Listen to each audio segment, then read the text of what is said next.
ಎಲ್ಲರಿಗೂ ನಮಸ್ತೆ. First of all ನಾನು ಕೇತಪ್ಪ ಸರ್ಗೆ ಪ್ರಣಾಮಗಳನ್ನು ಅರ್ಪಿಸ್ತೇನೆ. ಅವರಿಂದನೇ ಈ ಗ್ರೂಪಿಗೆ ಜಾಯ್ನ್ ಆಗೋಕ್ಕೆ ಆಯಿತು. ಮತ್ತೆ ಪತ್ರಿಜಿ ಸರ್ ಅವರಿಗೂ ಹಾಗೂ ಪಿರಮಿಡ್ ವ್ಯಾಲಿಗೂ ನನಗೆ ಈ ಆನಾಪಾನಸತಿ ಮೆಡಿಟೇಷನ್ ಗೊತ್ತಾಗಿರೋದೆ ಅವರಿಂದ. ಎಲ್ಲರಿಗೂ ತುಂಬಾ ನನ್ನ ವಂದನೆಗಳು. ಸೊ ನಾವಿವತ್ತು ಬಯೋ ಎನ್ಸೈಮ್ ಏನು, ಅದು ಹೇಗೆ ಮಾಡೋದು, ಹೇಗೆಲ್ಲ ಯೂಸ್ ಮಾಡೋದು ಅಂತ ನೋಡೋಣ. ಸೊ ನೀವೆಲ್ಲ ಕೆಮಿಕಲ್ ಕ್ಲೀನರ್ಸ್ ಯೂಸ್ ಮಾಡ್ಬೋದಲ್ಲ ಮನೆಯಲ್ಲಿ, ಹಾರ್ಪಿಕ್, ಡೊಮೆಕ್ಸ್, ಲೈಸಾಲ್. ಆದ್ರೆ ಇದರಿಂದ ಇದೆಲ್ಲ ತುಂಬಾ ಕೆಮಿಕಲ್ಸ್ ಇಂದ ಮಾಡಿರೋದು. ಸೊ ಅದು ಯೂಸ್ ಮಾಡಿದಾಗ ಫೈನಲಿ ಅದು ನಮ್ಮ ಟಾಯ್ಲೆಟ್ ಇಂದ ಇಲ್ಲ ಕಿಚನ್ ಸಿಂಕ್ ಇಂದ ಅದು ಹೋಗಿ ಹೊಳೆನ ಇಲ್ಲ ಲೇಕ್ಸ್ ಮತ್ತೆ ನದಿಯನ್ನ ಹೋಗಿ ಸೇರುತ್ತೆ.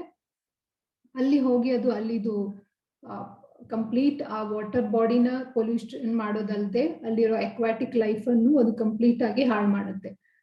ನಿಮ್ಗೆ ಗೊತ್ತಿದ್ರೆ ಈ ಬೆಲಂದೂರ್ ಲೇಕ್ ಇದೆ ಬ್ಯಾಂಗ್ಳೂರಲ್ಲಿ, ಅದರಲ್ಲಿ ಯಾವಾಗ್ಲೂ ಒಂಥರ ನೊರೆಯಾಗಿ ಅದು ತುಂಬಾ ಬ್ಯಾಡ್ ಸ್ಮೆಲ್.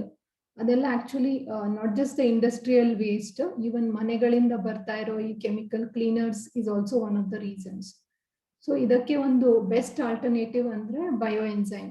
ಬಯೋ ಎನ್ಸೈಮ್ ಅದು ನಮ್ಮ ಕಿಚನ್ ಅಲ್ಲಿರೋ waste, vegetable waste, fruit waste, ಇದನ್ನ ತಗೊಂಡೇ ಮಾಡೋದು. ಇದನ್ನ ಫಸ್ಟ್ ಡಾಕ್ಟರ್ ರಸುಖಾನ್ ಅಂತ ಅವರು ಥೈಲ್ಯಾಂಡ್ ಅಲ್ಲಿರೋ ಒಂದು ಸೈಂಟಿಸ್ಟು, ಅವ್ರ ಫಾರ್ಮರ್ ಕೂಡ ಅವರು ಇನ್ವೆಂಟ್ ಮಾಡಿರೋದು. ಆಮೇಲೆ ಅದು ಎಲ್ಲ ಕಡೆ ಸ್ಪ್ರೆಡ್ ಆಯ್ತು.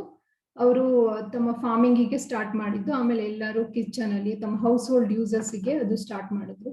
ಸೊ ನಾನು ಇದನ್ನ ಒಂದು 3 years ಇಂದ ಮಾಡ್ತಾ ಇದ್ದೇನೆ. ಆದ್ರೆ ನಾನು ನನ್ನ ಮನೆಗಷ್ಟೇ ಇದು ಯೂಸ್ ಮಾಡ್ತಾ ಇದ್ದೆ, ಹೊರಗಡೆ ಅಷ್ಟು ಯಾರತ್ತೂ discuss ಮಾಡಿರ್ಲಿಲ್ಲ.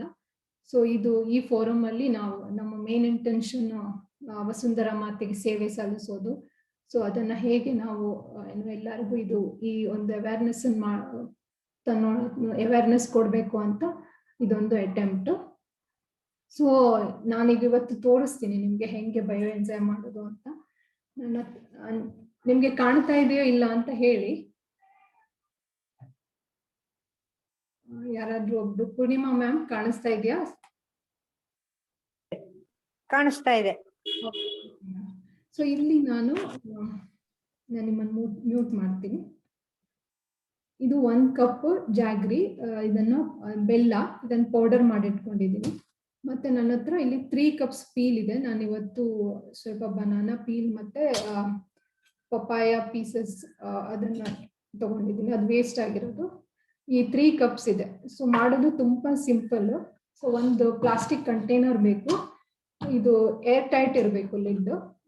Always better to go with ಅಂದ್ರೆ ಪ್ಲಾಸ್ಟಿಕ್ ಕಂಟೈನರೇ ತಗೊಳ್ಳಿ, ಯಾಕಂದ್ರೆ ಏರ್ ಟೈಟ್ ಇರಬೇಕು. ಗ್ಲಾಸ್ ಕಂಟೈನರ್ ಅಲ್ಲಿ ಮಾಡಿದ್ರೆ ಇದರಲ್ಲಿ ಗ್ಯಾಸಸ್ ಫಾರ್ಮ್ ಆಗುತ್ತೆ. ಸೊ ಅದನ್ನ ನಾವು ಗ್ಯಾಸ್ ರಿಲೀಸ್ ಮಾಡಿಲ್ಲ ಅಂದ್ರೆ ಅದು ಬರ್ಸ್ಟ್ ಆಗೋ ಚಾನ್ಸಸ್ ಇರುತ್ತೆ.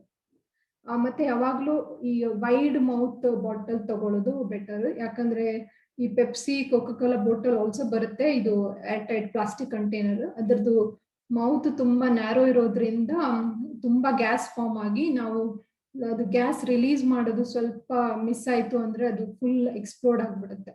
ಸೊ ಅದರಲ್ಲಿ ಸ್ವಲ್ಪ ಕೇರ್ಫುಲ್ ಆಗಿರ್ಬೇಕು. ಯಾವಾಗ್ಲೂ ವೈಡ್ ಮೌತ್ ಆಗಿರೋ ಕಂಟೈನರ್ಸ್ ಅನ್ನ ತಗೊಳ್ಳಿ. ಓಕೆ, ಸೊ ನಾನು ಈ ಬೆಲ್ಲನ ಹಾಕ್ತೀನಿ ಇದ್ರೊಳಗೆ. ಮತ್ತೆ ಇದು ಈ 3 ಕಪ್ಸ್ ಪೀಲ್ಸ್.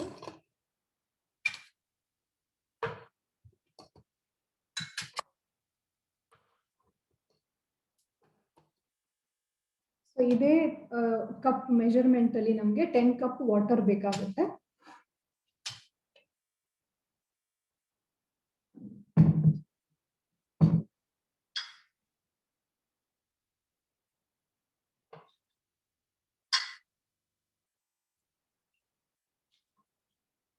ನೀವು ಯಾವ ಆರ್ಡರ್ ಅಲ್ಲೂ ಹಾಕ್ಬೋದು, ನೀರ್ ಫಸ್ಟ್ ಹಾಕಿ ಆಮೇಲೆ ಬೆಲ್ಲ ಹಾಕ್ಬೋದು. ಈ ಜಸ್ಟ್ ಒಂದು ರೇಷಿಯೋ ಮೇಂಟೈನ್ ಮಾಡಿದ್ರೆ ಆಯ್ತು.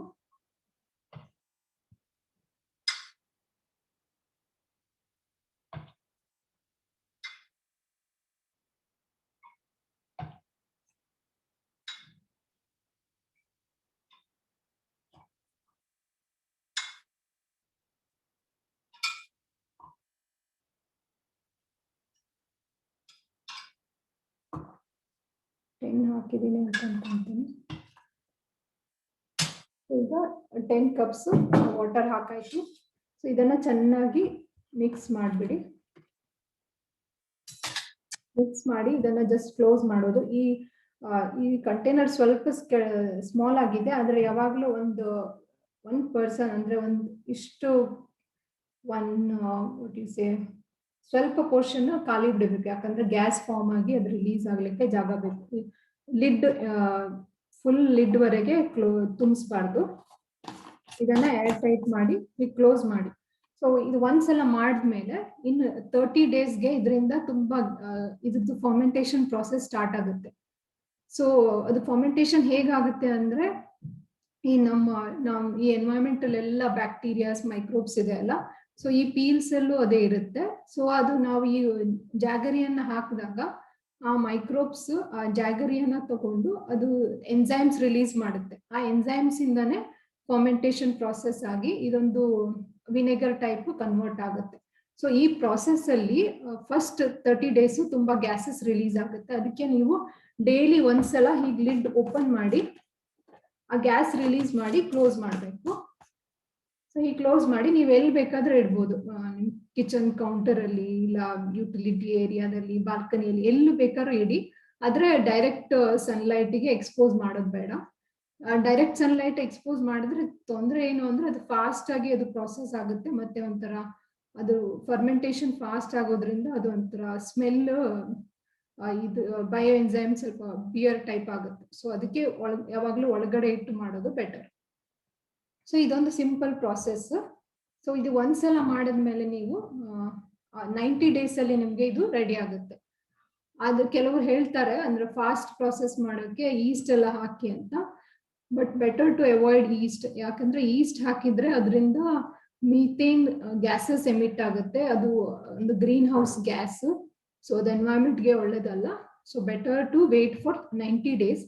ಒಂದ್ಸಲ ನೀವು ಒಂದು ಬ್ಯಾಚ್ ಮಾಡಿದ್ಮೇಲೆ ಅದು ನಿಮ್ಗೆ ಅದು ಎನ್ಸೈಮ್ ರೆಡಿ ಆದ್ಮೇಲೆ ನೆಕ್ಸ್ಟ್ ಬ್ಯಾಚ್ಗೆ ನೀವು ಸ್ವಲ್ಪ ಎನ್ಸೈಮ್ ಆ ನೆಕ್ಸ್ಟ್ ಬ್ಯಾಚಿಗೆ ಹಾಕಿದ್ರೆ ಅದು ಹಾಫ್ ದ ಟೈಮ್ ಅಂದ್ರೆ 45 ಡೇಸ್ ಅಲ್ಲಿ ರೆಡಿ ಆಗುತ್ತೆ. ಸೊ ಮತ್ತೆ ನೀವು ಅಷ್ಟು 90 ಡೇಸ್ ವೇಟ್ ಮಾಡೋದು ಬೇಡ. ಸೊ ಅದಾದ್ಮೇಲೆ ನೀವು ಯಾವುದೇ ಇದು ಮಾಡಿದ್ರು ನಿಮ್ಗೆ ಬೇಗ 45 ಡೇಸ್ ಅಲ್ಲಿ ಆಗುತ್ತೆ. ಸೊ ಏನೆಲ್ಲ ಯೂಸ್ ಮಾಡ್ಬೋದು ಅಂದ್ರೆ, ನೀವು ನಿಮ್ಮ ಹೋಮ್ ಕ್ಲೀನಿಂಗಿಗೆ ಬೆಸ್ಟ್ ಕ್ಲೀನರ್ ಅಂದ್ರೆ ಸಿಟ್ರಸ್ ಫ್ರೂಟ್ಸ್, ಯಾವ್ದೆಲ್ಲ ಹುಳಿ ಆಗಿದೆ ಅಲ್ಲ, ಸಿಟ್ರಸ್ ಫ್ರೂಟ್ಸ್, ಆರೆಂಜ್, ಮೂಸಂಬಿ, lemon, pineapple, papaya peels, star fruit, ಹಾಗೆ ಎಲ್ಲ ಫ್ರೂಟ್ಸ್ ಹಾಕ್ಬೋದು. ಮತ್ತೆ ವೆಜಿಟೇಬಲ್ ಪೀಲ್ಸ್, ಮತ್ತೆ ಫ್ಲವರ್ಸ್ ಇಂದು ಮಾಡ್ಬೋದು. ಸಪ್ರೇಟ್ ಆಗಿ ನೀವು ಫ್ಲವರ್ಸ್ ಇಂದ ಮಾಡಿದ್ರೆ ಅದು ನಿಮ್ಗೆ ಒಂಥರ ರೂಮ್ ಫ್ರೆಶ್ನರ್ ಆಗಿ ಯೂಸ್ ಮಾಡ್ಬೋದು. ರೋಸ್ ಇಂದ ಅಥವಾ ಯಾವುದೇ ಒಳ್ಳೆ ಸ್ಮೆಲ್ ಇರೋ ಫ್ಲವರ್ಸ್ ಇಂದ ಮಾಡ್ಬೋದು. ನಾನೊಂದು ಇದು ರೋಸ್ ದೇವ್ರಿಗಿಟ್ಟಿದ ಹೂವಿಂದ ನಾನು ಮಾಡಿದ್ದು. ಇದು ಓಪನ್ ಮಾಡಿದ್ರೆ ಒಳ್ಳೆ ಫ್ರಾಗ್ರೆನ್ಸ್ ಇದೆ. ಇದು ನಿಮ್ಗೆ ಒಂದು ರೂಮ್ ಫ್ರೆಶ್ನರ್ ಟೈಪ್ ಯೂಸ್ ಮಾಡ್ಬೋದು. ಆಮೇಲೆ ಅವಾಯ್ಡ್ ಮಾಡ್ಬೇಕು ಅಂದ್ರೆ ಇದು ಸ್ಮೆಲ್ ಬರುವಂತದ್ದು, ಈಗ ಆನಿಯನ್ ಪೀಲ್ಸ್ ಇಲ್ಲ ಗಾರ್ಲಿಕ್ ಪೀಲ್ಸ್, ಮತ್ತೆ ಒಂಥರ ಫೌಲ್ ಸ್ಮೆಲ್ ಬರುತ್ತಲ್ಲ, ಕ್ಯಾಬೇಜ್, ಕಾಲಿಫ್ಲವರ್, ಮತ್ತೆ ಯಾವ್ದರಿಂದ ಒಂಥರ ಇಟ್ಟರೆ ಸ್ಮೆಲ್ ಬರುತ್ತೆ ಅಂತದನ್ನ ಅವಾಯ್ಡ್ ಮಾಡಿ. ಯಾಕಂದ್ರೆ ಅದು ಫರ್ಮೆಂಟೇಶನ್ ಆದಾಗ ಅದು ತುಂಬಾ ಅನ್ಬೇರಬಲ್ ಸ್ಮೆಲ್ ಆಗುತ್ತೆ. ಅದು ಹೋಮ್ ಯೂಸಿಗೆ ಸರಿ ಆಗಲ್ಲ. ಆದ್ರೆ ನೀವು ಈಗ ಫಾರ್ಮಿಗೆ ಯೂಸ್ ಮಾಡ್ಬೇಕು ಅಂದ್ರೆ ಅವಾಗ ಆನಿಯನ್ ಪೀಲ್, ಗಾರ್ಲಿಕ್ ಪೀಲ್ ಇಂದ ಸಪ್ರೇಟ್ ಆಗಿ ಮಾಡ್ಬೋದು. ಅವಾಗ ಹೇಳ್ತಾರೆ ಸ್ನೇಕ್ಸ್ ಎಲ್ಲ ಬರಲ್ಲ ಅಂತ ಎನ್ಸೈಮ್ಸ್ ಯೂಸ್ ಮಾಡಿದ್ರೆ. ನೀವೀಗ ನೀಮಿಂದ ಎನ್ಸೈಮ್ ಮಾಡಿದ್ರೆ ಇಲ್ಲ ತುಳಸಿಯಿಂದ ಎನ್ಸೈಮ್ ಮಾಡಿದ್ರಲ್ಲ, ಅದು ಪ್ಲಾಂಟ್ಸಿಗೆ ಹಾಕ್ಬೋದು. ಅದು ಒಳ್ಳೆ ಪೆಸ್ಟಿಸೈಡ್ ಮತ್ತೆ ಫಂಗಿಸೈಡ್ ಹಾಗೆ ಆಕ್ಟ್ ಮಾಡುತ್ತೆ. ಮತ್ತೆ ನೀವು ಈಗ ಆಲೋವೆರಾಂದನು ಒಂದ್ಸಲ ಎನ್ಸೈಮ್ ರೆಡಿ ಆದ್ಮೇಲೆ ಆಲೋವೆರಾನು ಮಿಕ್ಸ್ ಮಾಡಿ ಇಡ್ಬೋದು. ಅದರಿಂದ ನಮ್ಗೆ ಒಂಥರ ಶಾಂಪೂ ಹಾಗೇನು ಯೂಸ್ ಮಾಡ್ಬೋದು. ಓಕೆ, ಸೊ ನನ್ನ ಹತ್ರ ಇಲ್ಲಿ ಸ್ವಲ್ಪ ಬ್ಯಾಚಸ್ ಇದೆ ನಾನು ಮಾಡಿರೋದು. ಈಗ ಯಾರು ವಿದ್ಯಾರಾಣಿ ಮ್ಯಾಮ್, ಸೊ ನಾವು ಆಲ್ರೆಡಿ ಸ್ಟಾರ್ಟ್ ಮಾಡಾಯ್ತು. ನಿಮ್ಗೆ ಏನಾದ್ರು ಕ್ವೆಶನ್ ಇದ್ರೆ ಆಮೇಲೆ ಲಾಸ್ಟ್ ಅಲ್ಲಿ ಕೇಳಿ.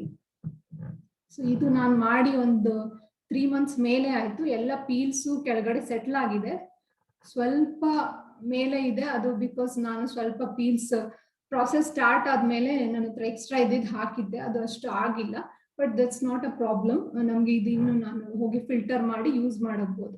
ಸೊ ಈ ಕೆಳಗಡೆ ಸೆಟ್ಲ್ ಆಗಿರೋ ಪೀಲ್ಸ್ ಇದೆ ಅಲ್ಲ, ಅದನ್ನ ನಾವು ಸಪ್ರೇಟ್ ಆಗಿ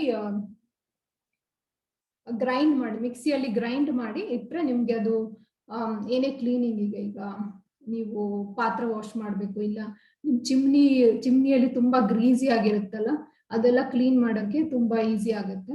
ಸೊ ನಾನದು ಗ್ರೈಂಡ್ ಮಾಡಿಟ್ಟಿರೋದು ಒಂದಿದೆ, ನಿಮ್ಗೆ ಕಾಣಿಸುತ್ತೋ ಗೊತ್ತಿಲ್ಲ. ಈಗ ನಾನು ಒಂದು ಸಿಟ್ರಸ್ ಪೀಲ್ ಇಂದ ಮಾಡಿದ್ದು, ಆರೆಂಜಸ್ ಇಂದ. ಸೊ ಅದರದ್ದು ಸ್ವಲ್ಪ ಇದು ಆಲ್ಮೋಸ್ಟ್ ಖಾಲಿ ಆಗಿದೆ. ಹೀಗೆ ಪಲ್ಪ್ ಇದನ್ನ ಗ್ರೈಂಡ್ ಮಾಡಿಟ್ಟಿದ್ದೀನಿ. ಸೊ ಇದನ್ನ ನೀವು ಯಾವಾಗ ಬೇಕಾದ್ರೆ ಯೂಸ್ ಮಾಡ್ಬೋದು. ಇದು ಲಿಕ್ವಿಡ್ ಎನ್ಸೈಮ್ ಅನ್ನ ಫಿಲ್ಟರ್ ಮಾಡಿ ಬಾಟಲ್ ಮಾಡ್ತಾರೆ ಅಷ್ಟೇ. ಮತ್ತೆ ನೀವು ಹೋಮ್ ಅಂದ್ರೆ ನಿಮ್ಗೆ ಕಿಚನ್ ಕೌಂಟರ್ ಇಲ್ಲ ಗ್ಲಾಸ್ ಏನಾದ್ರು ಕ್ಲೀನ್ ಮಾಡ್ಬೇಕು ಅಂದ್ರೆ ಇಂಥ ಒಂದು ಸ್ಪ್ರೇ ಬಾಟಲ್ ಅಲ್ಲಿ ಸ್ವಲ್ಪ ಎನ್ಸೈಮ್, ಸ್ವಲ್ಪ ನೀರು ಮಿಕ್ಸ್ ಮಾಡಿ ಇಟ್ಕೊಳ್ಳಿ. ಅದು ನಿಮ್ಗೆ ಯಾವಾಗ ಬೇಕೋ ಅವಾಗೆಲ್ಲ ಸ್ಪ್ರೇ ಮಾಡಿ ಕ್ಲೀನ್ ಮಾಡ್ಬೋದು. ಕಿಚನ್ ಈ ಗ್ಯಾಸ್ ಅದೆಲ್ಲ ತುಂಬಾ ಕ್ಲೀನ್ ಆಗುತ್ತೆ. ಮತ್ತೆ ಇದು ನಾನು ಜಸ್ಟ್ ಒಂದು 2 weeks ಮೊದಲೇ ಹಾಕಿರೋ ಬ್ಯಾಚು. ಇದು ಕಂಟೈನರ್ ಸ್ವಲ್ಪ ದೊಡ್ಡದಾಗಿದೆ, ನನ್ನ ಹತ್ರ ಕಂಟೆಂಟ್ಸ್ ಅಷ್ಟು ಇರ್ಲಿಲ್ಲ, ನಾನು ಆವಾಗ ಇದ್ದಷ್ಟೇ ಹಾಕಿದ್ದು. ಸೊ ಇಷ್ಟು ಇದು ಪಪ್ಪಾಯ ಮತ್ತೆ ಮ್ಯಾಂಗೋ ಪೀಲ್ಸ್ ಇಂದ ಮಾಡಿರೋದು. ಬಟ್ ನಿಮ್ಗೂ ಹೀಗೆ ಇದ್ರೆ ಅಂದ್ರೆ ದೊಡ್ಡ ಕಂಟೈನರ್ ಇದೆ ಆದ್ರೆ ಪೀಲ್ಸ್ ಅಷ್ಟಿಲ್ಲ ಅಂದ್ರೆ ನೀವು ಪೀಲ್ಸ್ ಅನ್ನ ಫ್ರಿಜ್ ಅಲ್ಲಿ ಇಟ್ಟು ಎಲ್ಲ ಸ್ವಲ್ಪ ಕಂಟೆಂಟ್ ಆದ್ಮೇಲೆ ಮಾಡ್ಬೋದು. ಇಲ್ಲ ಅಂದ್ರೆ ಫಸ್ಟ್ ನಿಮ್ಮ ಈ ಕಂಟೈನರ್ ಮೆಜರ್ಮೆಂಟ್ ನಿಮ್ಗೆ ಗೊತ್ತಿದೆ ಅಲ್ಲ. ಸೊ ಅದರ ರೇಷಿಯೋ ಹೆಂಗೆ ಅಂದ್ರೆ, ಈಗ 15 parts ಕಂಟೈನರ್ ಇದ್ರೆ 10 parts water, 3 parts Peel's, 1 part ಜಾಗರಿ. ಅವಾಗ ನೀವು ಅಷ್ಟು ಜಾಗರಿ ಮತ್ತೆ ನೀರನ್ನ ಇಷ್ಟುವರೆಗೆ ಮಿಕ್ಸ್ ಮಾಡಿಟ್ಬಿಡಿ. ಆಮೇಲೆ ನಿಮ್ಗೆ ಎಷ್ಟು ಪೀಲ್ಸ್ ಆಗುತ್ತೆ, 3 parts ಪೀಲ್ ಬೇಕಲ್ಲ, ಅದು ನಿಮ್ಗೆ ಪೀಲ್ಸ್ ಯಾವಾಗ ಸಿಗುತ್ತೆ ಅವಾಗ ಮಿಕ್ಸ್ ಮಾಡ್ತಾ ಹೋದ್ರೆ ಆಯ್ತು. ಲಾಸ್ಟ್ ಯಾವಾಗ ನೀವು ಪೀಲ್ಸ್ ಮಿಕ್ಸ್ ಮಾಡಿರ್ತೀರಾ ಆವಾಗಿಂದ ನಿಮ್ಗೆ 30 days ಕೌಂಟ್ ಮಾಡಿ ಗ್ಯಾಸ್ ರಿಲೀಸ್ ಮಾಡಿ, ಆಮೇಲೆ ಇನ್ 60 days ಅದನ್ನ ಹಾಗೆ ರೆಸ್ಟ್ ಮಾಡಕ್ಕೆ ಬಿಟ್ರಾಯ್ತು. ಓಕೆ, ಸೊ ಇದೆಷ್ಟು. ಮತ್ತೆ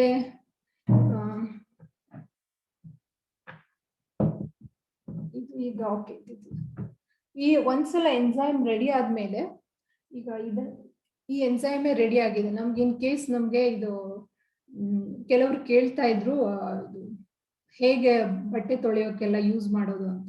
ನಾವೆಲ್ಲ ಈಗ ಡಿಟರ್ಜೆಂಟ್ ಯೂಸ್ ಮಾಡೇ ತುಂಬಾ ಇದಾಗಿದ್ದ, ನಮ್ಗೆ ನೊರೆ ಇಲ್ದೇ ಇದ್ರೆ ಅದು ಕ್ಲೀನೇ ಆಗಿಲ್ಲ ಅಂತ ಒಂದು ಫೀಲಿಂಗ್ ಬರುತ್ತೆ. ಅದು ಕಾಮನ್, ನಾವು ಅದು ಏನಂತಾರೆ ಯೂಸ್ ಟು ಆಗಿದ್ದೀವಲ್ಲ. ಸೊ ಅದು ಟೈಮ್ ತಗೊಳುತ್ತೆ, ಯಾಕಂದ್ರೆ ಅದೊಂದು ಮೈಂಡ್ ಪರ್ಸ್ಪೆಕ್ಟಿವ್ ಆಗಿದೆ, ನೊರೆ ಇಲ್ಲ ಅಂದ್ರೆ ಕ್ಲೀನ್ ಆಗಲ್ಲ ಅಂತ. ಆದ್ರೆ ಅದು ಬಯೋ ಎನ್ಸೈಮ್ ಇಂದ ತುಂಬಾ ಚೆನ್ನಾಗಿ ಕ್ಲೀನ್ ಆಗುತ್ತೆ. ಬಟ್ ನಮ್ಗೆ ಇವನ್ ಹಾಗಿದ್ರೆ ಏನ್ ಮಾಡೋದು ಅಂದ್ರೆ, ಈ ಸೋಪ್ ನಟ್ ಅಂದ್ರೆ ಅಂಟುವಾಳಕಾಯಿ ಇದೆ ಅಲ್ಲ, ಅದನ್ನ ನೀವು ಈಗ 1 cup ನಾನು ಬಯೋ ಎನ್ಸೈಮ್ ತಗೊಂಡ್ರೆ 1 cup ಸೋಪ್ ನಟ್ ತಗೊಂಡು 1 cup ವಾಟರ್, ಇದನ್ನ ಒಂದು ಬಾಟಲ್ ಅಲ್ಲಿ ಹಾಕಿ 7 to 10 days ಇಟ್ಬಿಡಿ. ಅವಾಗ ಇಟ್ಟಾಗ ಅದರಲ್ಲೂ ಪ್ರಾಸೆಸ್ ಆಗಿ ಈ ಅಂಟುವಾಳಕಾಯಿದು ಏನೇನು ಇದೆ ಅಲ್ಲ ಅದೆಲ್ಲ ಅದ್ರೊಳಗೆ ಆ ಬಯೋ ಎನ್ಸೈಮ್ ಅಲ್ಲಿ ರಿಲೀಸ್ ಆಗುತ್ತೆ. ಅದು ಒಂಥರ ಸ್ವಲ್ಪ ಥಿಕ್ ಟೈಪ್ ಮಿಕ್ಸ್ಚರ್ ಆಗುತ್ತೆ. ಅದನ್ನ ತಗೊಂಡು ನೀವು ವಾಷಿಂಗಿಗೆ ಇಲ್ಲ ಹೇರ್ ವಾಶಿಗೆ ಎಲ್ಲದಕ್ಕೂ ಯೂಸ್ ಮಾಡ್ಬೋದು. ಅವಾಗ ನೊರೆನೂ ಇರುತ್ತೆ. ಓಕೆ, ನಿಮ್ಗೆ ಹಂಗೇನು ಮಾಡಕ್ ಬೇಡ ಅಂದ್ರೆ ನೀವು ನಾನು ಒಬ್ರು ಕೇಳ್ತಾ ಇದ್ರು ಬಯೋ ಎನ್ಸೈಮ್ ಇಲ್ದೇ ಇದ್ರೆ ಹೆಂಗ್ ಮಾಡೋದು ಅಂತ. ಇದು ನಾನು ಅಂಟುವಾಳಕಾಯಿ ತಗೊಂಡು ಅದನ್ನ ನೀರಲ್ಲಿ ಸೋಕ್ ಮಾಡಿ, ಇದ್ರದ್ದು ವಿಡಿಯೋನ ಕಳಿಸ್ತೀನಿ. ನೀರಲ್ಲಿ ಸೋಕ್ ಮಾಡಿ ಇದನ್ನ ಬಾಯ್ಲ್ ಮಾಡಿ ಅದ ಸ್ಟೇನ್ ಮಾಡಿ ತಗೊಂಡಿರೋ ಲಿಕ್ವಿಡ್. ಈ ಲಿಕ್ವಿಡ್ ನೀವು ಫ್ರಿಜ್ ಅಲ್ಲಿ ಇಟ್ಕೋಬಹುದು, ಇಲ್ಲ ಅಂದ್ರೆ ಸ್ವಲ್ಪ ಬಯೋ ಎನ್ಸೈಮ್ ಮಿಕ್ಸ್ ಮಾಡಿ ಹೊರಗಡೆನೂ ಇಡ್ಬೋದು. ಸೊ ಈ ಲಿಕ್ವಿಡ್ ಅನ್ನ ಮತ್ತೆ ಬಯೋ ಎನ್ಸೈಮ್ ಅನ್ನ ಸ್ವಲ್ಪ 1 cup ಮಿಕ್ಸ್ ಮಾಡಿ ನೀವು ವಾಷಿಂಗಿಗೆ ಹಾಕೋಬಹುದು. ಸೊ ನೀವು ಹ್ಯಾಂಡ್ ವಾಶ್ ಮಾಡ್ತೀರಾ ಅಂದ್ರೆ 1 bucketಗೆ ಇದು ಎನ್ಸೈಮ್ ಮಿಕ್ಸ್ ಮಾಡಿ 1-2 hours ಹಾಗೆ ಬಿಟ್ಬಿಡಿ. ಆಮೇಲೆ ನಿಮ್ಮ ಕ್ಲೋತ್ಸ್ ಅದ್ರಲ್ಲಿ ಸೋಕ್ ಮಾಡಿ ಒಂದು ಅರ್ಧ ತಾಸು ಸೋಕ್ ಮಾಡಿ, ಆಮೇಲೆ ಇಲ್ಲ 1 ತಾಸು ಬಿಟ್ರು ಪರವಾಗಿಲ್ಲ, ಅದು ಒಳ್ಳೆ ಅದ್ರದ್ದು ಡರ್ಟ್ ಎಲ್ಲ ಹೋಗುತ್ತಲ್ಲ. ಆಮೇಲೆ ಮೈಲ್ಡ್ ಆಗಿ ಬ್ರಷ್ ಮಾಡಿ ವಾಶ್ ಮಾಡಿದ್ರೆ ತುಂಬಾ, ಅಂದ್ರೆ ನಮ್ ಸೋಪ್ ಇದ್ರೆ ಎಷ್ಟು ನೊರೆ, ಅದಕ್ಕೆ ಎಷ್ಟು ನೀರ್ ವೇಸ್ಟ್ ಆಗುತ್ತೆ. ಆದ್ರೆ ಇದರಲ್ಲಿ ಸ್ವಲ್ಪ ನೀರಿಂದಾನೇ ತುಂಬಾ ಕ್ಲೀನ್ ಮಾಡಿ ತಗೋಬಹುದು. ಮತ್ತೆ ಆ ವಾಶ್ ಮಾಡಿರೋ ವಾಟರ್ ಇದೆ ಅಲ್ಲ, ಅದನ್ನ ವೇಸ್ಟ್ ಮಾಡ್ಬೇಕು ಅಂತ ಇಲ್ಲ. ಅದು ನೀವು ಪ್ಲಾಂಟ್ಸಿಗೆ ಬೇರೆ ಏನ್ ಯೂಸಿಗೂ ಆ ವಾಟರ್ ಅನ್ನ ಯೂಸ್ ಮಾಡ್ಬೋದು. ಮತ್ತೆ ಸೇಮ್ ಈಗ ನೆಲ ಒರೆಸೋಕೆ ನೀವು ಲೈಸಾಲ್ ಎಲ್ಲ ಯೂಸ್ ಮಾಡ್ತೀರಲ್ಲ, ಅದು ಯೂಸ್ ಮಾಡದೆ just 1 cup enzyme, clear enzyme ಅದ್ರೊಳಗೆ ಹಾಕಿ ನೆಲ ಒರೆಸಿ, ಅದು ನೆಲ ತುಂಬಾ ಕ್ಲೀನ್ ಅಂದ್ರೆ ಒಳ್ಳೆ ಫ್ರಾಗ್ರೆನ್ಸ್ ಬರುತ್ತೆ. ನೀವು ಸಿಟ್ರಸ್ ಅಂದ್ರೆ ಆರೆಂಜ್ ಅಂತದೆಲ್ಲ ಯೂಸ್ ಮಾಡಿದ್ರೆ ಒಳ್ಳೆ ಫ್ರಾಗ್ರೆನ್ಸ್ ಇರುತ್ತೆ. ಅದನ್ನ ಆ ವಾಟರ್ ಇದೆ ಅಲ್ಲ, ಅಂದ್ರೆ ಒರೆಸಾದ್ಮೇಲೆ ಇರೋ ಡರ್ಟಿ ವಾಟರ್, ಅದನ್ನು ವೇಸ್ಟ್ ಮಾಡೋದ್ ಬೇಡ. ಅದು ಬಾತ್ರೂಮಿಗೆ ಹಾಕ್ಬೋದು, ಇಲ್ಲ ಅಂದ್ರೆ ನೀವು ಪ್ಲಾಂಟ್ಸಿಗೆ ಹಾಕಿದ್ರೆ ಪ್ಲಾಂಟ್ಸಿಗೆ ಒಳ್ಳೇದು. ಓಕೆ, ಸೊ ಪ್ಲಾಂಟ್ಸಿಗೆ ಹಾಕ್ಬೇಕಾದ್ರೆ ಡೈರೆಕ್ಟ್ ಹಾಕ್ಬೇಡಿ, ಅದನ್ನ ನೀರಲ್ಲಿ ಡೈಲ್ಯೂಟ್ ಮಾಡಿ ಎಲ್ಲ ಸ್ಪ್ರೇ ಮಾಡಬೇಕು, ಇಲ್ಲ ಸ್ವಲ್ಪ ಹಾಕ್ಬೋದು. ಅಂದ್ರೆ ಡೈಲಿ ಹಾಕೋದು ಬೇಡ, ಒನ್ಸ್ ಇನ್ 10 days ಇಲ್ಲ ವೀಕ್ ಒನ್ಸ್ ಹಾಕ್ರಿ. ಸ್ಪ್ರೇ ಮಾಡಿದ್ರೆ ಲೀವ್ಸಿಗೆ ಸ್ಪ್ರೇ ಮಾಡ್ಬೋದು. Okay, so think I covered everything. ಮತ್ತೆ ಇದು ಈಗ ಹೇಗೆ ರೆಡಿ ಆಗಿದೆ ಅಂತ ಗೊತ್ತಾಗೋದು ಅಂತ ಅಲ್ವಾ, ಇದು ಒಂದು ಕಾಮನ್ ಆಗಿ ಕ್ವೆಶನ್ ಬರುತ್ತೆ. ಈಗ ಗ್ಯಾಸು 30 days ವರೆಗೆ ಗ್ಯಾಸ್ ಬರುತ್ತೆ, ನೀವು ಅದನ್ನ ಓಪನ್ ಮಾಡಿ ರಿಲೀಸ್ ಮಾಡಬೇಕು. ಸೊ ಇದಾದ್ಮೇಲೆ ಸ್ಲೋಲಿ ನೀವು ನೋಡ್ತೀರಾ ಒಂದು ವೈಟ್ ಲೇಯರ್ ಫಾರ್ಮ್ ಆಗುತ್ತೆ ಇದ್ರ ಮೇಲೆ ನಿಮ್ಗೆ ಕಾಣಿಸ್ಬೋದು, ಕರೆಕ್ಟ್ ಕ್ಲಿಯರ್ ಆಗಿ ಕಾಣಿಸುತ್ತೆ ಗೊತ್ತಿಲ್ಲ, ಒಂದು ಸ್ವಲ್ಪ ವೈಟಿಶ್ ಆಗಿದೆ ಅದ್ರ ಮೇಲೆ. ಸೊ ಆ ಲೇಯರ್ ಇದೆ ಅಂತ ನೀವೇನ್ ಹೆದರೋದ್ ಬೇಡ, ಅದೇನು ಹಾಳಾಗಿದೆ ಅಂತ. ವೈಟ್ ಲೇಯರ್ ಅದು ಈಸ್ಟ್ ಫಾರ್ಮ್ ಆಗೋದು ಅದು ಒಳ್ಳೇದೆ. ಆದ್ರೆ ಇನ್ ಕೇಸ್ ಬ್ಲ್ಯಾಕ್ ಆಯ್ತು, ಇಲ್ಲ ಸಣ್ಣ ಸಣ್ಣ ವರ್ಮ್ಸ್ ಮ್ಯಾಗಟ್ಸ್ ಅಂತಾರ, ಅದು ಹಾಗೇನಾರು ಆಗಿದ್ರೆ ಅದ್ರ ಹಾಳಾಗಿದೆ ಅಂತ. ಅದು ಯಾವಾಗ ಆಗುತ್ತೆ ಅಂದ್ರೆ ನಿಮ್ ಕಂಟೈನರ್ ಏರ್ ಟೈಟ್ ಇಲ್ಲ, ಹೊರಗಡೆ ಏರಿಗೆ ಎಕ್ಸ್ಪೋಜರ್ ಆಗಿದೆ ಅಂದವಾಗ ಅದು ಹಾಗೆ ಆಗೋ ಚಾನ್ಸಸ್ ಇರುತ್ತೆ. ಅವಾಗ ನೀವು ಅದನ್ನ ಡಿಸ್ಕಾರ್ಡ್ ಮಾಡೋದ್ ಬೇಡ.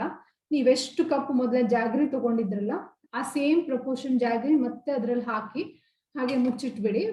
ಆಮೇಲೆ ಅದು ಸೇಮ್ ಪ್ರಾಸೆಸ್, ಫರ್ಮೆಂಟೇಶನ್ ಪ್ರಾಸೆಸ್ ಅಲ್ಲಿ ಅದೇನು ಹಾಳಾಗಿತ್ತಲ್ಲ ಅದು ಫುಲ್ ಆಗಿ ರಿಕವರ್ ಆಗುತ್ತೆ, ಅದು ಒಳ್ಳೇದಾಗಿ ಆಗುತ್ತೆ. ಆದ್ರೆ ಇನ್ ಕೇಸ್ ಅದು ಗ್ರೀನ್ ಕಲರ್ ಆಯ್ತು ಅಂದ್ರೆ ಅದು ಹಾಳಾಗಿದೆ ಅಂತ, ಅದನ್ನ ಡಿಸ್ಕಾರ್ಡ್ ಮಾಡ್ಬಿಡಿ. ಸಿಂಕ್ ಅಲ್ಲಿ ಎಲ್ಲ ಹಾಕಿ, ಅಂದ್ರೆ ಗಿಡಕ್ಕೆಲ್ಲ ಹಾಕ್ಬಿಡಿ, ಡೈರೆಕ್ಟ್ ಗಿಡ ಹಾಳಾಗ್ಬೋದು. ಜಸ್ಟ್ ಸಿಂಕ್ ಅಲ್ಲಿ ಹಾಕಿ ಅದನ್ನ ವೇಸ್ಟ್ ಮಾಡ್ಬಿಡಿ. ಬ್ಲ್ಯಾಕ್ ಅಥವಾ ಒಂಥರ ಹುಳ ಬಂದಂಗ ಅನ್ಸಿದ್ರೆ ಅದು ಅದಕ್ಕೆ ಬೆಲ್ಲ ಹಾಕಿ ಅದನ್ನ ಸರಿ ಮಾಡ್ಬೋದು. ಓಕೆ,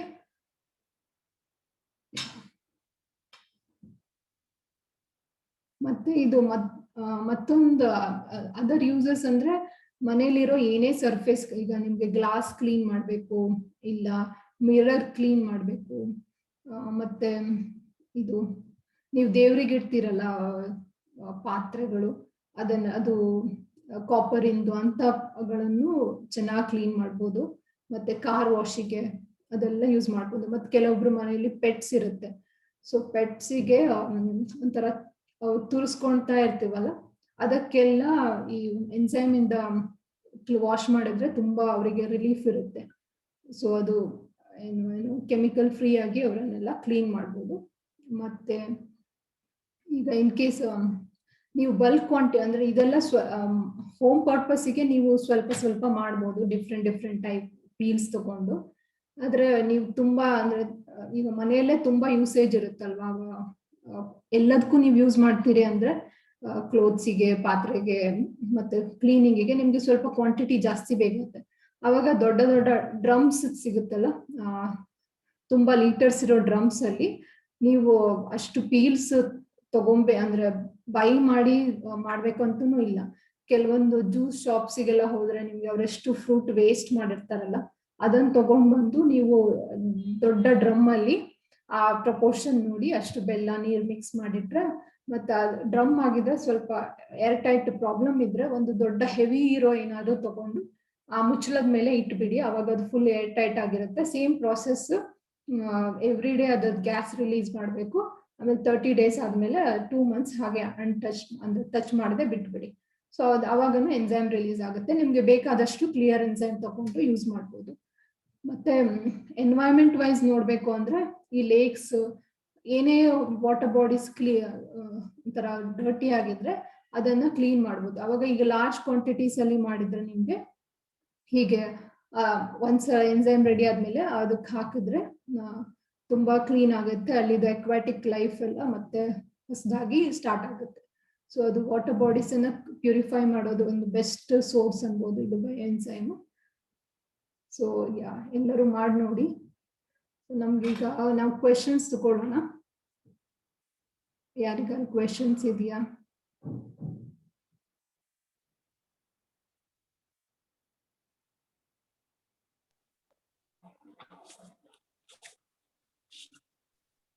ಮೇಡಮ್ ಬರೀ ಹೂ ಮಾಡ್ಬೋದಲ್ವಾ? ಹೌದು ಮಾಡ್ಬೋದು, ಆದ್ರೆ ಹೂವಿಂದು ರೇಷಿಯೋ ಚೇಂಜ್ ಆಗುತ್ತೆ. ಯಾಕಂದ್ರೆ ನಾವೊಂದು ಮಾವಿನಕಾಯಿ ಸಿಪ್ಪೆ 1 kg ತಗೊಂಡ್ರೆ ಹೂದು ಸ್ವಲ್ಪ ವೇಟಿಗೂ ಅದು ತುಂಬಾ ಕ್ವಾಂಟಿಟಿ ಇರುತ್ತಲ್ಲ, ಬಿಕಾಸ್ ಅದು ಲೈಟ್ ವೇಟ್ ಆಗಿರುತ್ತೆ. ಅದಕ್ಕೆ ನಿಮ್ ಕಂಟೈನರು ಸ್ವಲ್ಪ ದೊಡ್ಡ ಇರಬೇಕು. ನಾರ್ಮಲಿ ನಾವೇನಂತೇವೆ ಅಂದ್ರೆ 15:10:3:1. ಅದ್ರ ಹೂ ತಗೊಂಡ್ರೆ 25 ತಗೊಳ್ಳಿ, ಯಾಕಂದ್ರೆ ಲಾರ್ಜ್ ಕಂಟೈನರ್ ಇರಬೇಕು, ಬಿಕಾಸ್ ಅದ್ರದ್ದು ಕ್ವಾಂಟಿಟಿ ಜಾಸ್ತಿ ಇರುತ್ತೆ. Same process. ನೀವು ಮಿಕ್ಸ್ಡ್ ಹೂ ಮಾಡ್ಬೋದು. ಸೂಪರ್. ಯಾವ್ದಿದು ಮ್ಯೂಟ್ ಮಾಡಿದ್ದು? ಇದು ಪೈನಾಪಲ್ದು. ಓಕೆ. ಮತ್ತೆ ಇದು ಫೀಲ್ಡು.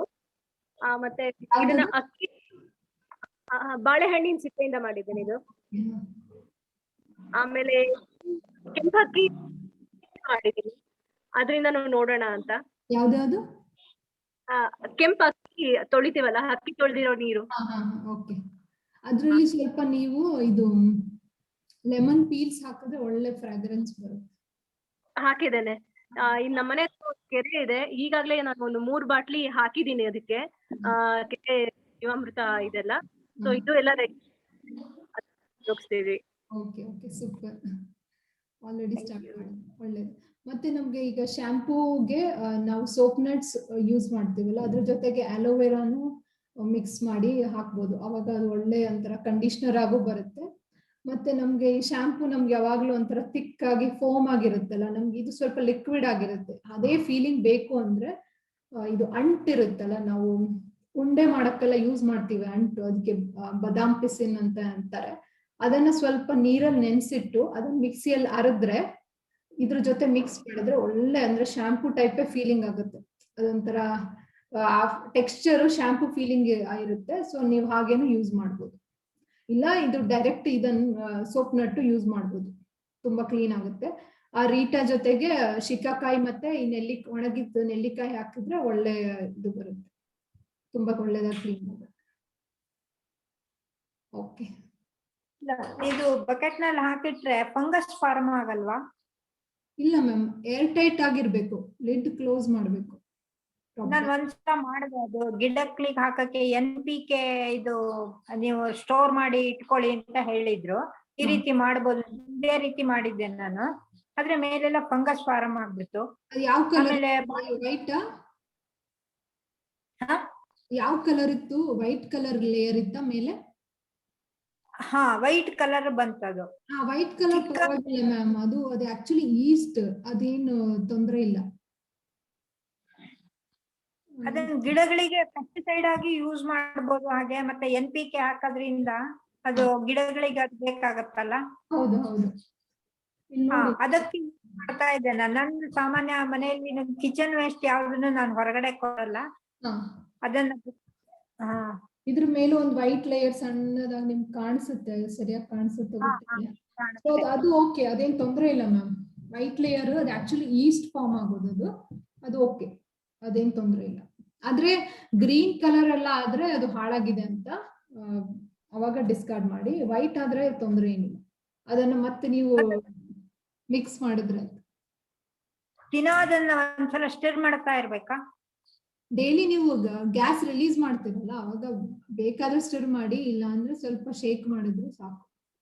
ಹಂಗೇನ್ ದೊಡ್ಡ ಇದಾಗಲ್ಲ, ಅದು ಆಗುತ್ತೆ. ಏನು ಅಷ್ಟು ನಾವೀಗ ಫಸ್ಟ್ ಇನಿಷಿಯಲಿ ಬಿಗಿನರ್ಸಿಗೆ ಈ ರೇಷಿಯೋ ಹೇಳ್ತೀವಿ, ಈ 10:3:1 ಅಂತ. ಬಟ್ ಒನ್ಸ್ ನೀವು ಯೂಸ್ ಆದ್ಮೇಲೆ ಅಷ್ಟು ಎಕ್ಸಾಕ್ಟ್ ರೇಷಿಯೋ ನೋಡ್ಬೇಕಂತಿಲ್ಲ. ನಾನೆಲ್ಲ ಸ್ವಲ್ಪ ಅಂದಾಜಲ್ಲೇ ಎಲ್ಲ ಹಾಕೋದು, ಅದು ಆಗುತ್ತೆ. ಫರ್ಮೆಂಟೇಶನ್ ಈಸಿಯಾಗಿ ಆಗುತ್ತೆ. ನಮ್ಮನೆ ಕಿಚನ್ ವೇಸ್ಟ್ ಅನ್ನ ಅಂದ್ರೆ ತರಕಾರಿ ಪೀಲ್ಸು ಮತ್ತೆ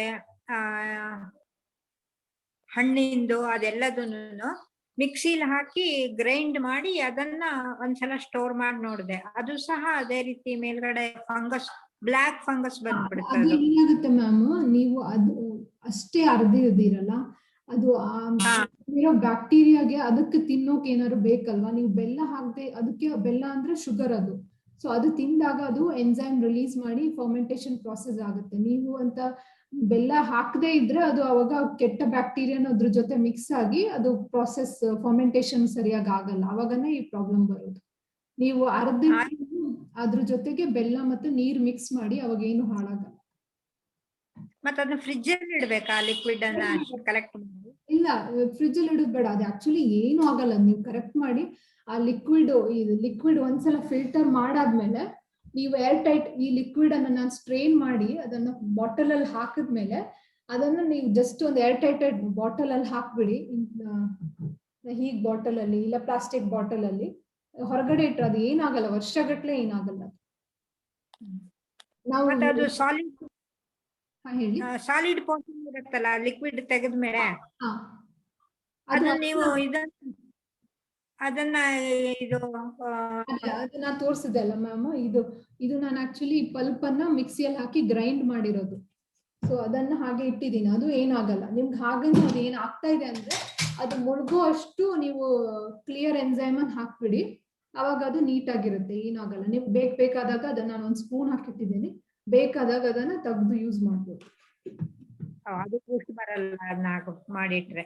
ಹೌದು, ಅದು ಅರ್ಧಿಟ್ರೆ ನಮ್ಗೆ ಈಸಿ ಯೂಸ್ ಮಾಡಕ್ಕೆ, ಇಲ್ಲಾಂದ್ರೆ ಅದು ದೊಡ್ಡ ಪೀಸ್ ಇರುತ್ತಲ್ಲ ಅವಾಗ ಯೂಸ್ ಮಾಡಕ್ ಆಗಲ್ಲ. ಹೌದು, ಈ ಗ್ಯಾಸ್ ಇಂದು ಇದು ಏನು ಎಕ್ಸಾಸ್ಟ್ ಫ್ಯಾನ್ ಎಲ್ಲ ಕ್ಲೀನ್ ಮಾಡಕ್ಕೆ. ಹೌದು ಹೌದು, ಮತ್ತೆ ಈ ಗ್ಯಾಸ್ ಇಂದ ಚಿಮ್ನಿ ಇರುತ್ತಲ್ಲ ಅದ್ರಲ್ಲಿ ತುಂಬಾ ಆಯಿಲಿ ಆಗಿ ಅದು ಹಾಗೆ ಕ್ಲೀನ್ ಮಾಡೋದು ಕಷ್ಟ. ಆದ್ರೆ ಇದು ನೀವು ಹಾಕಿಟ್ಟು ಸ್ವಲ್ಪ ಒಂದು 20 ಮಿನಿಟ್ಸ್ ಬಿಡಿ, ಫಸ್ಟ್ ಒಂದು ಹಾಟ್ ವಾಟರ್ ಅಲ್ಲಿ ಹಾಕಿ ಸ್ವಲ್ಪ ಇದನ್ನ ಉಜ್ಜಿ ಇಟ್ಬಿಟ್ರೆ ಆಮೇಲೆ ಹೋಗಿ ಕ್ಲೀನ್ ಮಾಡಿದ್ರೆ ತುಂಬಾ ಈಸಿಯಾಗಿ ಬರುತ್ತೆ. ಅದು ಫ್ಲವರ್ಸ್ ಇಂದ ಏನೋ ಹೇಳಿದ್ರಲ್ಲ, ಏನು ಸರಿ ಗೊತ್ತಾಗ್ಲಿಲ್ಲ ನಂಗೆ. ಫ್ಲವರ್ಸ್ ಅನ್ನ ಹೇಗ್ ಮಾಡೋದು ಅಂತ ಹೇಳಿದ್ರಿ? ಸೇಮ್ ಸೇಮ್, ನೀವು ಪೀಲ್ಸ್ ವೆಜಿಟೇಬಲ್ ಪೀಲ್ಸ್ ತಗೊಳಕ್ಕಿಂತ ಫ್ಲವರ್ಸ್, ನೀವು ಪೂಜೆ ಮಾಡಿರೋ ಹೂವಿಂದು ಇರುತ್ತಲ್ಲ, ನೀವು ಬಿಸಾಕ್ತಿವಲ್ಲ ಕೆಲವೊಮ್ಮೆ, ಅದನ್ನ ತಗೊಂಡು ಎಂಜಾಯ್ ಮಾಡ್ಬೋದು. ಅದ್ ಹೇಗ್ ಪ್ರಪೋರ್ಷನ್ ಹೇಗ್ ಮಾಡೋದು? ಹೀಗೇನೆ 3:1:10. 3:1:10. 10 ವಾಟರ್, 3 ಪೀಲ್ಸ್ ಫ್ಲವರ್ಸ್ ಮತ್ತೆ 1 ಬೆಲ್ಲ. ಮತ್ತೆ ಅದಕ್ಕೆ ಬಟರ್ ಮಿಲ್ಕ್ ಆಡ್ ಮಾಡ್ಬೋದಾ? ಬೇಡ ಮ್ಯಾಮ್, ಬಟರ್ ಮಿಲ್ಕ್ ಸಜೆಸ್ಟ್ ಮಾಡಲ್ಲ, ನಾನಂತೂ ಟ್ರೈ ಮಾಡಿ ನೋಡಿಲ್ಲ. ಅದರಲ್ಲಿ ಒಂದೇ ಟೈಪ್ ಆಫ್ ಬ್ಯಾಕ್ಟೀರಿಯಾ ಇರುತ್ತಲ್ಲ, ಸೊ ಅದು ಡೈವರ್ಸಿಫೈಡ್ ಆಗಲ್ಲ. ನಮ್ಗೆ ಡಿಫ್ರೆಂಟ್ ಟೈಪ್ಸ್ ಆಫ್ ಮೈಕ್ರೋಬ್ಸ್ ಬೇಕು. ಅವಾಗ ಅದನ್ನ ಹಾಗೆ ಫಸ್ಟ್ ಬ್ಯಾಚ್ ನೀವು 3 ಮಂತ್ಸ್ ಬಿಟ್ಬಿಡಿ, ಆಮೇಲೆ ನೆಕ್ಸ್ಟ್ ಬ್ಯಾಚಿಗೆ ಅದು ಪ್ರೀವಿಯಸ್ ಬ್ಯಾಚ್ ಇಂದು ಸ್ವಲ್ಪ ಎನ್ಸೈಮ್ ತಗೊಂಡ್ ಮಾಡಿದ್ರೆ 45 ಡೇಸ್ ಅಲ್ಲಿ ಆಗುತ್ತೆ. ಈ ಲಿಕ್ವಿಡ್ ಅನ್ನ ನಾವು ಹಾಗೆ ತರಕಾರಿ ಪೀಸ್ ಎಲ್ಲ ಹಾಗೆ ಒಂದು ಹಾಕಿ ಇಟ್ಟಿರ್ತೀವಲ್ಲ, ಅದ್ ನಾನು ಇದನ್ನ ಕಾಂಪೋಸ್ಟ್ ಗೊಬ್ಬರನ ಮೇಲ್ಗಡೆಯಿಂದ ಸ್ವಲ್ಪ ಸ್ಪ್ರೇ, ಅದ್ರ ಬದಲು ಈ ನೀರನ್ನ ಹಾಕ್ಬೋದಲ್ವಾ ಗೊಬ್ಬರ ಆಗಕ್ಕೆ? ಸ್ವಲ್ಪ ಅದು ಕಾಂಪೋಸ್ಟ್ ಸ್ಟಾರ್ಟ್ ಮಾಡ್ಬೇಕಾದ್ರೆ ನಾವು ಜನರಲಿ ಸ್ವಲ್ಪ ಮಜ್ಜಿಗೆ ಇಲ್ಲ ಹಾಕ್ತಾರಲ್ಲ, ಅದ್ರ ಬದಲು ಇದು ಹಾಕ್ಬೋದು. ಜಾಸ್ತಿ ಹಾಕ್ಬೇಕಂತಿಲ್ಲ, ಜಸ್ಟ್ ಒಂದ್ಸಲ ಹಾಕಿ ಆಮೇಲೆ ನೀವು ಕಂಪೋಸ್ಟ್ ವೆಜಿಟೇಬಲ್ಸ್, ಡ್ರೈ ಲೀವ್ಸ್ ಎಲ್ಲ ಹಾಕ್ಬೋದು. ಓಕೆ, ಒಂದ್ಸಲ ಮಾಡಿ. ಮತ್ತೆ ಪೆಸ್ಟಿಸೈಡ್ ಆಗು ಯೂಸ್ ಮಾಡಬಹುದು ಅದನ್ನ ಅಲ್ವಾ? ಇದು ನೀಮ್ ಲೀವ್ಸ್ ಇರುತ್ತಲ್ಲ, ಅದ್ರಿಂದ ಮಾಡಿದ್ರೆ ಪ್ರಾಪರ್ ಪೆಸ್ಟಿಸೈಡ್ ಆಗಿ ಯೂಸ್ ಮಾಡಬಹುದು. ತುಳಸಿನೂ ಯೂಸ್ ಮಾಡಬಹುದು. Okay, thank you. Thank you ma'am. ಈ ಕ್ಯಾಬೇಜ್ ಸ್ಮೆಲ್ ಬರುತ್ತಲ್ಲ, ಸ್ಮೆಲ್ ಮತ್ತೆ ಈ ಕಲರ್ ಬರುತ್ತೆ ನೋಡಿ, ಬೀಟ್ರೂಟ್, ಪೊಮಗ್ರನೇಟ್ ಅಂತ ಸಿಪ್ಪೆಯಿಂದೆಲ್ಲ ಅವಾಯ್ಡ್ ಮಾಡಿ, ಅಂದ್ರೆ ಮನೆ ಯೂಸಿಗೆ. ಯಾಕಂದ್ರೆ ನಾವು ಮಾರ್ಬಲ್ ಟೈಲ್ಸ್ ಎಲ್ಲ ಇರುತ್ತಲ್ಲ, ಅವಾಗ ಅದರಿಂದ ಒರೆಸಿದ್ರೆಲ್ಲ ಸ್ಟ್ರೈನ್ ಆಗ್ಬೋದು. ಹೊರಗಡೆ ಫಾರ್ಮಿಗೆ ಯೂಸ್ ಮಾಡೋದಿದ್ರೆ ಏನ್ ಬೇಕಾದ್ರೂ ಯೂಸ್ ಮಾಡ್ಬೋದು, ಅದ್ರ ಮನೆ ಯೂಸಿಗೆ ಅಂತ ಕಲರ್ ಬರುವಂತದ್ದೆಲ್ಲ ಅವಾಯ್ಡ್ ಮಾಡಿ. ನಾನು ಅದು ಬೂಸ್ಟ್ ಬಂತಲ್ಲ ಅಂತೇಳಿ ತರಕಾರಿ ಇದನ್ನ ಸ್ಟಾಪ್ ಮಾಡಿ ಎಲ್ಲ ಗೊಬ್ಬರ ಮಾಡ್ಕೊಳ್ತಾ ಇದ್ದೀನಿ. ಕಿಚನ್ ವೇಸ್ಟ್ ಇಂದ ಫುಲ್ ಮೆನ್ಯೂರ್ ಮಾಡ್ಕೊಂಡ್ಬಿಡ್ತಾ ಇದ್ದೀನಿ ಅದನ್ನ. ಕಂಪೋಸ್ಟ್ ಮಾಡ್ಬೋದು ಮ್ಯಾಮ್, ಆದ್ರೆ ಕಂಪೋಸ್ಟ್ ಏನಾಗುತ್ತೆ ಅಂದ್ರೆ ಒಂದು ಗಿಡ ಕಷ್ಟ ಆಗುತ್ತಲ್ಲ, ಆದ್ರೆ ಈ ಎನ್ಸೈಮ್ ಇಂದ ನೀವು ಯಾವ ಟೈಪ್ ಕ್ಲೀನಿಂಗ್, ಮನೆ ಕ್ಲೀನಿಂಗ್ ಎಲ್ಲ ಯೂಸ್ ಆಗುತ್ತೆ. ಸೊ ಅದೊಂದು ಅಡ್ವಾಂಟೇಜ್. ಓಕೆ ಮ್ಯಾಮ್, ಫಂಗಸ್ ಅನ್ಸಿದ್ರು ನೀವು ಸ್ವಲ್ಪ ಬೆಲ್ಲ ಪೋರ್ಷನ್ ಜಾಸ್ತಿ ಮಾಡಿ ಮತ್ತೊಂದ್ಸಲ ಬೆಲ್ಲ ಹಾಕಿ, ಅದು ಇನ್ನು ಪ್ರಾಸೆಸ್ ಸ್ಟಾರ್ಟ್ ಆಗುತ್ತೆ. ಸೊ ಬೆಲ್ಲ ಅದು ಶುಗರ್ ಸಿಕ್ಕಿದಾಗ ಆ ಮೈಕ್ರೋಬ್ಸ್ ಅದನ್ನ ಮೇಲೆ ಆಕ್ಟ್ ಮಾಡಿ ಎಲ್ಲ ಅದು ಪ್ರಾಪರ್ ಆಗಿ ಫರ್ಮೆಂಟೇಶನ್ ಸ್ಟಾರ್ಟ್ ಆಗುತ್ತೆ. ಓಕೆ ಮ್ಯಾಮ್, ಸ್ಟಾರ್ಟ್ ಮಾಡಿ ನೋಡಿ. ಮತ್ತೆ ನಿಮ್ಗೆ ಯಾರಿಗಾರು ಇನ್ನೂ ಡೌಟ್ಸ್ ಬಂದ್ರೆ ಪ್ರಾಬ್ಲಮ್ ಮತ್ತೊಂದ್ಸಲ ಒಂದು ಸೆಷನ್ ಮಾಡಕ್ಕೆ ಟ್ರೈ ಮಾಡೋಣ. ಓಕೆ. ಕಾಂಟ್ಯಾಕ್ಟ್ ಮಾಡೋದಾದ್ರೆ ಹೇಗ್ ಮಾಡ್ಬೇಕು? ನನ್ನ ನಂಬರ್ ಇದೆ ಮ್ಯಾಮ್, ಇದು ಗ್ರೂಪ್ ಅಲ್ಲಿ ಇಲ್ಲ, ನಾ ಹೇಳ್ತೀನಿ ಈಗ. 96 ಹಾ 866 866 84 84 282. 282. ಓಕೆ. ಓಕೆ, ಎಷ್ಟೊತ್ತಿಗಾರು ಮಾಡ್ಬೋದಾ ಫೋನ್? ಹಾ ಮಾಡಿ ಮ್ಯಾಮ್. ಇನ್ ಕೇಸ್ ನಾನು ಏನೋ ಮೀಟಿಂಗ್ ಅಲ್ಲಿ ಇದ್ರೆ ಆಮೇಲೆ ನಾನು ನಿಮ್ಗೆ ಕಾಲ್ ಬ್ಯಾಕ್ ಮಾಡ್ತೀನಿ. Okay okay okay. ಓಕೆ, ಇನ್ನು ಏನು ಕ್ವೆಶನ್ಸ್ ಇಲ್ಲ ಅಂದ್ರೆ ಸ್ಟಾಪ್ ಮಾಡೋಣ. Okay okay, thank you all. Thanks for joining. ತುಂಬಾ ಖುಷಿ ಆಯ್ತು ಎಲ್ಲರೂ ಜಾಯಿನ್ ಮಾಡೋದಕ್ಕೆ. Thank you. Thank you. Thank you. Bye. Thank you.